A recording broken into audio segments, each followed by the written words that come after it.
মঞ্চ থেকে নাটক যখন দূরে, ঠিক তখন গোপালগঞ্জে হয়ে গেল 2 দিনব্যাপী নাট্যমেলা, যার স্লোগান ছিল নাটক হোক মানুষ বদলের অঙ্গীকার। গোপালগঞ্জ থিয়েটারের উদ্যোগে এবং জেলা শিল্পকলা একাডেমির সহযোগিতায় আয়োজিত এই নাট্যমেলার প্রথম দিন মঞ্চস্থ হয় ড্রামা সার্কেল নড়াইলের আব্দুল্লাহ আল মামুনের লেখা এখনো কৃতদাস এবং বাংলা থিয়েটার ফরিদপুরের ওয়াহিদ বিন সিরাজের লেখা সাইরেন। দুটো নাটকেই উঠে এসেছে সমাজের অসঙ্গতি, অপরাধ, ইফটিজিং আর মানুষের নৈতিক অবক্ষয়ের গল্প। নাট্যশিল্পীরা জানান, মঞ্চ হলো সমাজ বদলের আলো। নাটক আমাদের সংস্কৃতি, আমরা সংস্কৃতির মাধ্যমে দেশের অপরাধ তুলে ধরব, দেশে ইফটিজিং বন্ধের জন্য আমরা নাটকের মাধ্যমে প্রতিবাদ করব। সমাজের সচেতনের জন্যই কিন্তু আমরা নাটক করে থাকি, নাটকের মাধ্যমেই আমরা এই মেসেজগুলো দিই।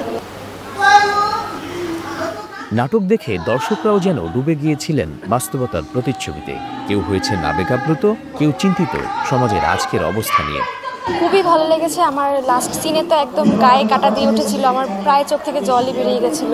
এত সুন্দর অভিনয়, এত সুন্দর চমৎকার হয়েছে, সবকিছু মিলে অনেক সুন্দর হয়েছে।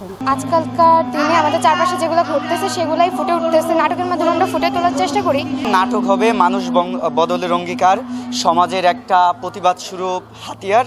আয়োজকরা বলছেন, সমাজ যখন বৈষম্যের দ্বন্দ্বে, নাটক তখন তা দূর করার হাতিয়ার।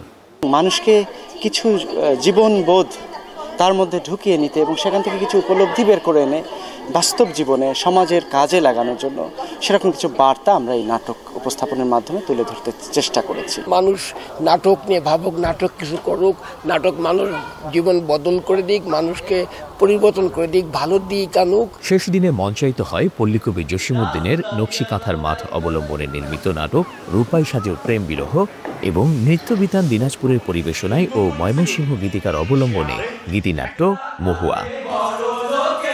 Nurul Alam Faisal, star news, Gopalganj.